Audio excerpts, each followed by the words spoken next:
Hello to all my fans and friends, I'm the Pyjama Critic, and because returning to work in childcare will take a lot of energy and enthusiasm I don't have, not to mention the horror of having to wake up every morning with an alarm, I'm here in the slumber lounge talking about movies.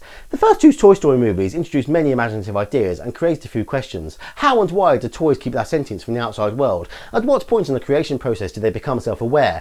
Just what does a storyboard music wrestler do? But one point that had been touched briefly in the second movie was the fate of a toy when they have a bond with a particular child who then grows up, with the montage of Jessie being adored but then forgotten by Emily being one of the absolute highlights of Toy Story 2 and the favourite scene of most of the cast.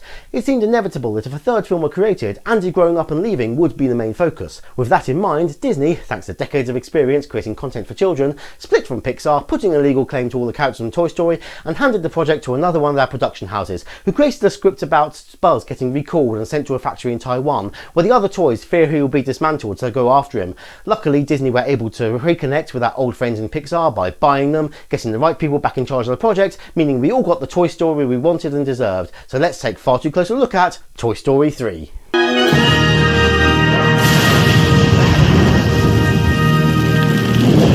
Released in 2010, directed by Lee and Rick, though John Lasseter did stay on board as a story and script supervisor, and starring Tom Hanks, Tim Allen and Joan Cusack, and once again all a huge cast list from the last movie with a bunch of new stars joining them, the film tells the story of the Toy Chest gang adjusting to life post-Andy as he has grown up and gone to college and being donated to a nursery where a whole new adventure awaits them.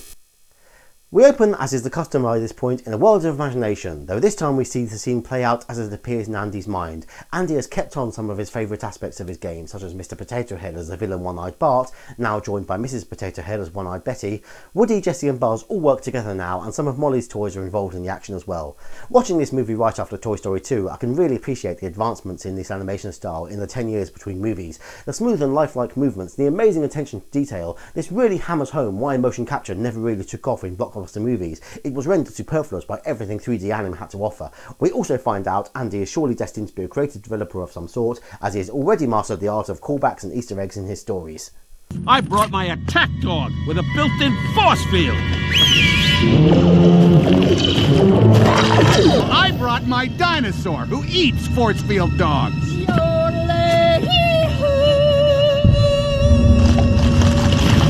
All this turns out to be part of a flashback in the form of a home movie Andy's mum was making. Really no idea how a home movie would capture Andy's imaginative world, unless he's watching this and has a flawless memory as well and can fully recreate the game from that day in his mind.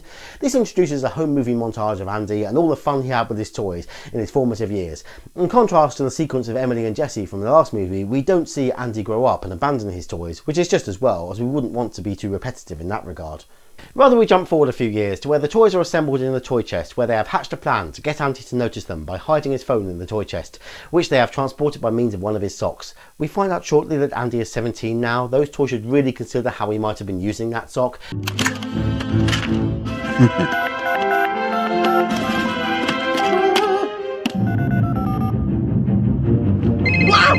The plan works in as much as it gets Andy looking in the chest, but as I just stated, he's now a teenager and pays the toys no mind.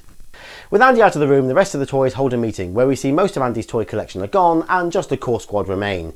Woody played by Tom Hanks, Buzz played by Tim Allen, Jessie played by Joan Cusack, Mr. and Mrs. Potato Head played by Don Rickles and Estelle Harris, Rex played by Wallace Shawn and Ham played by John Ratzenberger. One more to notice, Slinky. Since Jim Varney died of lung cancer shortly after the premiere of Toy Story 2, he is now played by Blake Clark. This is the only instance of a recast in the Toy Story franchise. Every other time an actor has been unable to return, the character has been written out, but Slinky had to be kept as a character for that joke in the opening scene, so the new actor was brought in, though this role in the movie is minimal and the character was dropped after this, not just for the final movie, but for all the games and shorts that use the same actors. At the staff meeting, they reach the conclusion that playtime with Andy is over and prepare for their new lives in the attic, but the army men think their fate is going to be worse than that and make their departure while they can. We've done our duty. Andy's grown up. Let's face it, when the trash bags come out, we army guys are the first to go. Sarge, the head army man, was played by Ali Ermey, as he had been in the previous movies, but at this point had retired due to his deteriorating health. He agreed to give this character a conclusion and recorded these few lines from his home, then returned to his reclusive retirement until he died 8 years later. Wait! We're getting thrown away? No, no one's getting thrown away. How do you know? We're being abandoned. We'll be fine, Jessie. So why did Sarge leave? Should we leave? A nice little detail that Jessie is the most anxious about getting abandoned given her story in the last movie. Woody ultimately convinces them that the attic won't be so bad. Exactly! There's games up there and books and... The race car track. The race car track, thank you! And the old TV. There you go, the old TV! Though not sure how they think they can watch TV without being discovered, but say what it takes to keep Rex calm. I said in the first Toy Story video that certain elements may have inspired the Final Destination franchise. Well, now I'm thinking that same applies in reverse, as there were 4 movies in that series by this point, and this next sequence of events is so convoluted that it could be from the forces of death. First, Andy's sister Molly is donating some of her old toys to a local nursery. Then Andy chooses to use a trash bag to hold all the toys he intends to put in the attic, apart from Woody, whom he decides to take to college for sentimental value.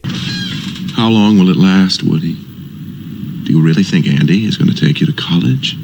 So shows what you know, Stinky Pete. Radio psychiatrist think he knows everything.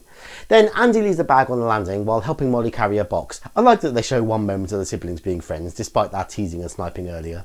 Finally, the attic hatch shuts itself and Andy's mum happens to be taking out some trash at that point, with the end result that the toys accidentally get put out for the garbage truck, which of course is arriving imminently. So Woody has minimal time to reach the rest and explain they have been the victims of circumstance and that Andy does indeed still care about them.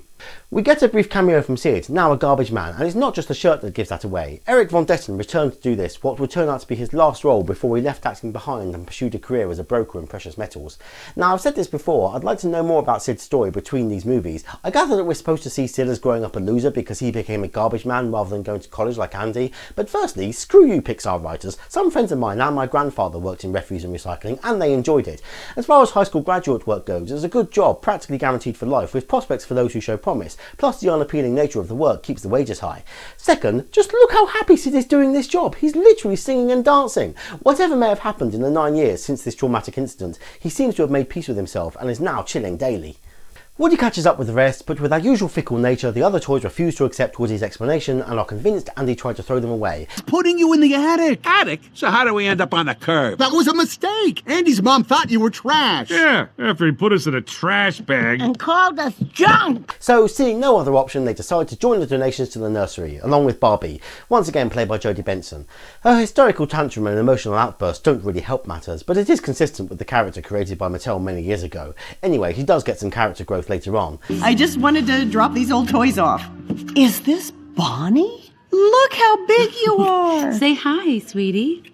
Hi. Hey, how are your kids? So, after a little foreshadowing where Andy's mum reveals she is an old friend of the nursery manager and is excited to see her toddler daughter, the toys get their first sight of their new home.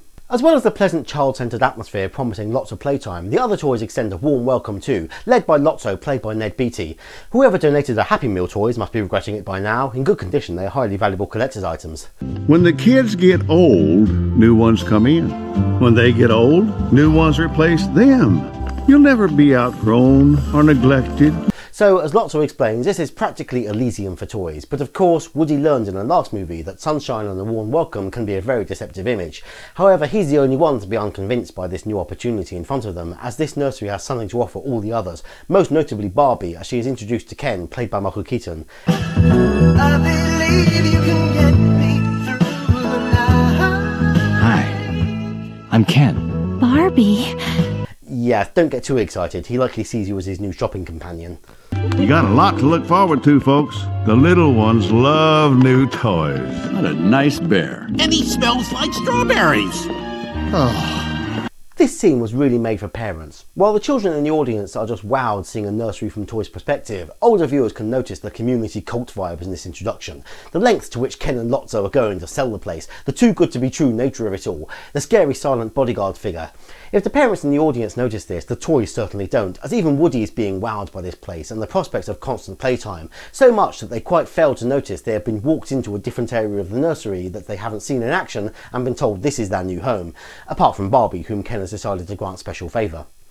Barbie, come with me. Live in my dream house. I know it's crazy. I know we just met. Heck, you don't know me from G.I. Joe, but when I look at you, I feel like we were made for each other. Right, so the two of you can live together. Barbie can have the master bedroom and Ken will stay in the closet.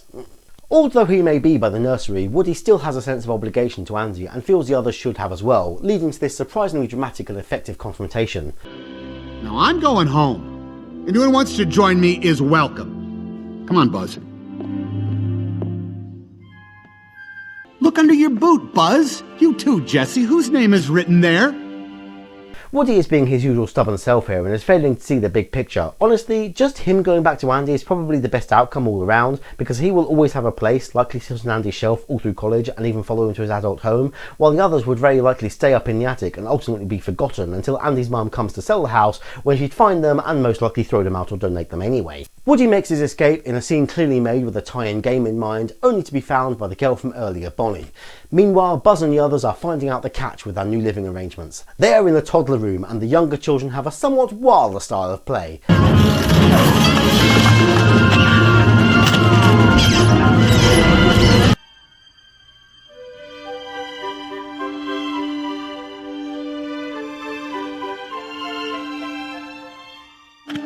When I was in the nursery, I usually worked in the preschool room, and while it's true the tots were more chaotic and more likely to damage the toys, the preschool were not sitting quietly cuddling their playthings like that. Back with Bonnie, and Woody finds himself integrated into a new group of toys, and while he still appears to hold on to the idea of getting home to Andy and being taken to college, he can't deny it's a great feeling to have a kid play with him again just like Andy used to.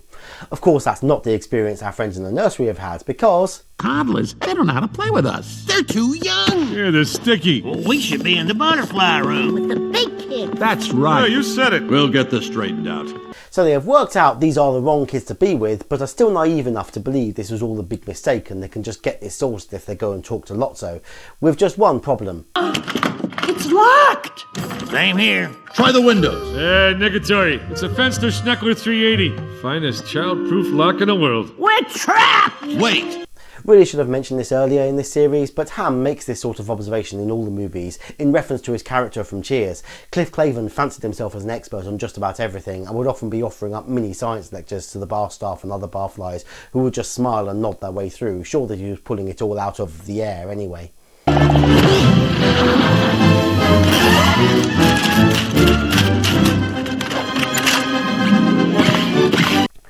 So, with a little of his trademark falling with style, Buzz makes his way out through the top window and follows some of the older toys into a pretty accurate representation of a nursery staff break room, except there should be a lot more chocolate in that machine. Buzz continues to tail Ken and his friends until he locates our secret hideout and finds out exactly how this place is run. So, short story shorter, Lotso runs the place with an iron paw, with Ken as his deputy and Baby as his muscle, keeping all new toys stuck with the toddlers until they get broken and dumped, while he and a select group of friends get to live in luxury at everybody else's expense. We're given hints that there was once a fair system in place whereby all new toys had to do their time with the tots before getting to move to the relative comforts of preschool once there were more new arrivals to take their place, but even if Lotso tries to keep this illusion alive, it soon becomes clear this is not a happy camp now, as is discovered after, by means of Mrs. Potato Head's lost eye, the toys realise that Andy really did want to keep them. So Andy does want us. I knew it. I just knew it. I think he did mean to put us in the attic. Well, then Woody was telling the truth. Holy cow. And you didn't believe him. Again, really, what will it take for these toys to trust our leader? Lotso runs this place as a slave camp now, and no toys are getting out. They use the sandbox as solitary confinement, making an example of Mr. Potato Head by planting him and enlist Buzz as a jailer, having reset him so he's back to his old ways. Your Buzz Lightyear action figure to its original factory settings. No! Slide the switch from play to demo. Stop! So, believing he's the real character is a part of his core programming, and being able to learn and become self-aware is a separate setting. Does that mean the toy manufacturers are aware of the toy's secret existence? And so why would they want some toys to believe they're real people? Too many questions raised here. Also, here's where we get the character development I promised from Barbie. Discovering what her new gay best friend is up to, she breaks up with him and voluntarily joins her friends in lockup. Barbie, wait! Don't touch me. We're through. Barbie, I did... Oh. And give me my scarf back. Ow. Well, got to be fair, it did look better on him. Back with Woody, and he has realised that much as he has loved having playtime again, he is still loyal to Andy and knows how much it means for Andy to take him to college. So his new friends help him plan his way back, but just before he goes, Woody finds out the truth about the nursery and about Lotso by means of this amazing monologue from a broken down old clown. He was a good toy, a friend. Me and him, we had the same kid, Daisy. In a moment reminiscent of every old western where the wise old town veteran fills in the new guy about how this once great town fell under the rule of a bunch of ne'er-do-wells and outlaws, this sad clown tells his story of his old friend Lotso and how being lost then trekking home only to find he'd been replaced turned him into a bitter selfish old bear, how he took over the nursery and all the new toy stuffer because of his mean-spirited regime. Woody, being stuffed with loyalty, sneaks back in by means of Bonnie's backpack to try and rescue his friends. He runs into this chatterphone who helpfully explains all the obstacles between the toys and freedom. If you're gonna get out, first thing you gotta get through's the doors. Locked every night, inside and out. Keys are left on a hook in the office. Got it. Your real problem's the monkey. The monkey's the eye in the sky. He sees everything. If you think you may recognise the voice, then it's from other Pixar movies. Teddy Newton is a screenwriter and animator in Pixar who usually has a cameo in every film he works on. Really not sure why they feel the need to make their escape by night. Wouldn't it be fairly straightforward to make their exit the same way Woody got in? Hide in a backpack or sneak into a parent's handbag? Of course the guard toys wouldn't be able to stop them because there are humans around. Then just get out onto the grass outside and make their way through the streets, as they must all be well versed in doing by now. But we've also learned that Woody likes to do things the hard way and loves his grand plans, so no surprise that when he meets the rest of them he tells them his idea and they put into action that night. I don't watch a lot of jailbreak movies, so can't say for sure, but I'm assuming that's the formula that's being imitated here. We have this beautifully complex and exciting plan that is ideal for an audience of kids raised on video games and iPhones, that also includes some slapstick reminiscent of the first movie and some great character humour. So Potato Head deliberately gets himself sent to the sandbox, where he has a way to set most of himself free. Woody and Slinky get into a fight with and ultimately incapacitate the watch monkey. Meanwhile, Barbie appeals to Ken's apparent love for her as a means to get him away from his post and distract him with a clothes montage, because she knows Ken well. Subtle detail there, Michael Keaton is a graduate of Kent State. Of course, the true purpose of this distraction was to get the jump on Ken and trying to get him to tell how to change Buzz back. Ken is surprisingly resistant and buff and has a bulge I don't remember him having, but Barbie has ways of making him talk. Barbie, not the Negro. This is from what? 1967? The Groovy Formal Collection, yes! What a shame. Oh, no! Lotto Switch Buzz the demo mode! Where's that manual? Meanwhile, Woody has gotten the door key to Jessie and friends, who have made their way outside. Potato Head is waiting for them, having made a makeshift body, but discovers that being a tortilla makes him rather vulnerable. Woody and Barbie change Buzz's settings to try and turn him back, but get the wrong one.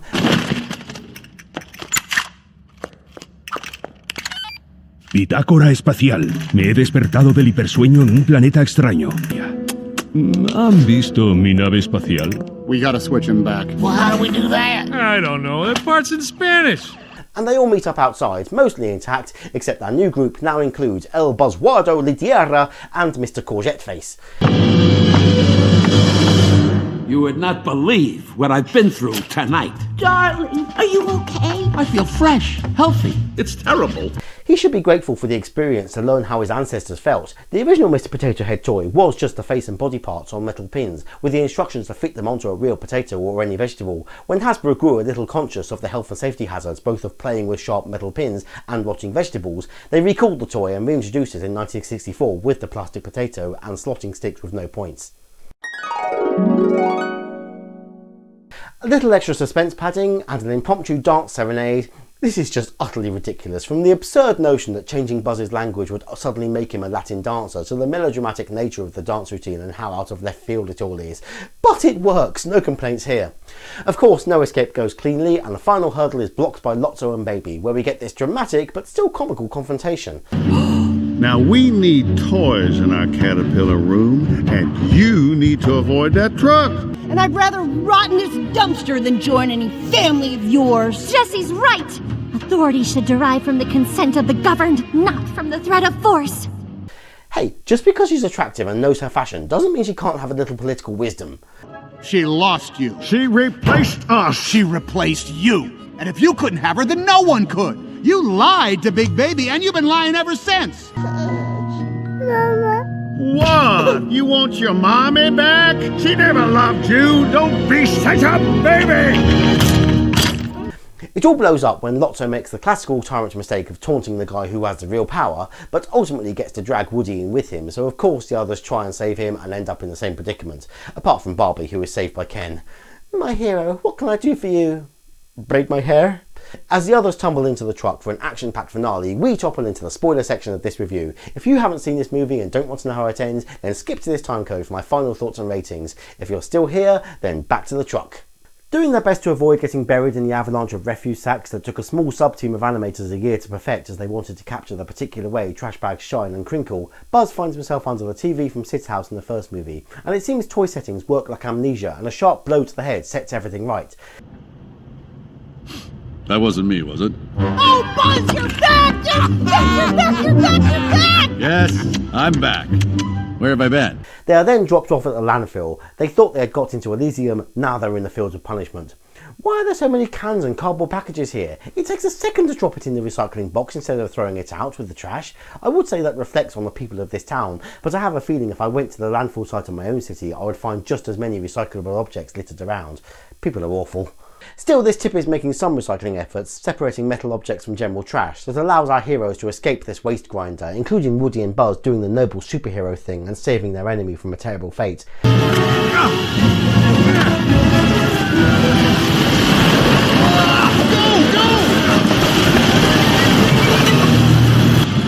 Thank you, Sheriff. We're all in this together. Right, guys? Guys?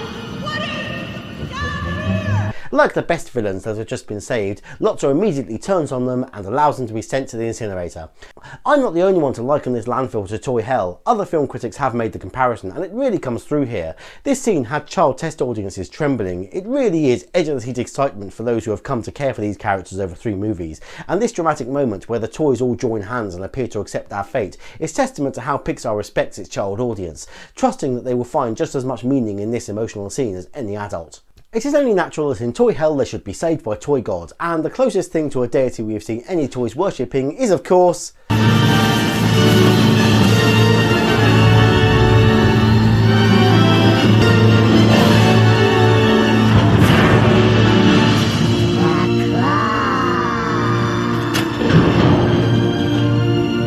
Those aliens and that claw. I'm thinking some of the other toys may come round to thinking there's something in the aliens' religion after this. I haven't spoken about the aliens much in these videos so far because they're just there in the background for most of the movies, but I do love that they get that moment in the spotlight here. Safe and smelly, the toys get to asking the big questions. Hey, where's that furball Lotso? Yeah, I'd like to loosen his stitching. Forget it, guys. He's not worth it. They were right to put him from their minds, but we the audience do get to see Lotso, like Stinky Pete before him, get his deserved fate. Meanwhile, there is another pressing issue. Wait, I'll check! Andy's still packing, but he's almost done! In a beautiful turn of irony, they managed to catch a ride with Sid, probably by hiding in the back with the garbage rather than just asking him for a ride. Sure, he's finally got past that incident and is sure it's just a hallucination by now. No need to reopen old wounds. A quick shower and back to Andy's room where we have time for one last false finish before Woody, in a flash of inspiration, makes Andy think his mum has suggested giving away his toys, so as he sets off for college, Andy makes a stopover at the home of his mum's old friend where he passes all his toys on to Bonnie. These are mine, but I'm going away now, so I need someone really special to play with them. While this scene does run rather long, it doesn't drag. It's what we need for this handover segment. We wouldn't want to see the toys changing kids in a quick moment. So we have this gentle scene where Andy explains what each of the toys meant to him one at a time and even spends some time playing with Bonnie, ensuring a smooth transition for all his old friends. While Woody is sad to see Andy drive out of his life, he joins the rest of the toys in their excitement that they now have a new kid and years of playtime ahead of them all over again. Finally, in place of the usual gag reel, we have some extra scenes showing what became of the nursery. Seems it's now run more fairly, with all the toys taking turns dealing with the toddlers by day and partying every weekend. Even Sarge and the soldiers have made it their new home. So that was Toy Story 3, really quite the satisfying sequel. If I was ranking the movies, I would likely put this one at the bottom, but as I've said before on this show, that's not the best way to measure a movie series. The new characters are a mixed bag, some entertaining new side figures add to the fun, and while Lotso does have a lot of Stinky Pete elements, the setting and his support cast make him more unique. The subplot with Barbie and Ken was a slight letdown, because while it's fun seeing a gay fashionista arrive who out-Barbies Barbie herself, it would have worked better if we'd had more chance to get to know Barbie as a character before this. I guess you could call it Sins of the Father why that one didn't work as well as it could. The action is really on point with some well delivered nods to other blockbusters that parents are likely to get, and this movie really knows when to break up the suspense and drama with some laughs. Of course I have to mention the animation quality. If you thought I was going to get through this whole review without talking about it, I question if you've really been watching my reviews. While I'm confident the animation from Pixar Studios will always be improving in small ways, this movie is practically at the peak, with more smooth photorealistic effects. The incinerator scene in particular is really showing off what they can do with the fluid way the ground garbage moves. This movie onwards are where the studio appears to be on the lookout for new challenges to test our limits and smashing them every time. The story is incredible, but it does hit the point where we are starting to retrace old ground at this point, so I can see why many viewers would hold the view that the series had run its course by this point. Overall, while not the best Toy Story movie, still a hit, 3.5 slippers, and that's only because I can't give this an equal or higher rating than the first one, and I was a little harsh on that. Thank you for watching. Hopefully you know the drill by now. Please remember to do your usual YouTube duty by knocking that like button, sharing where you can, and maybe leave a comment down below letting me know what other movies you'd like me to cover in the show. I think you know what I'll be doing next week, but I'm open to suggestions for after that. And of course, if you haven't already, then subscribe for new reviews in your inbox every Friday. I've been the Pyjama Critic, and remember, if you work with children, it's best to take charge of where the toys go and not let the toys decide for themselves, as they may give a choking hazard like a potato head to a room of tots.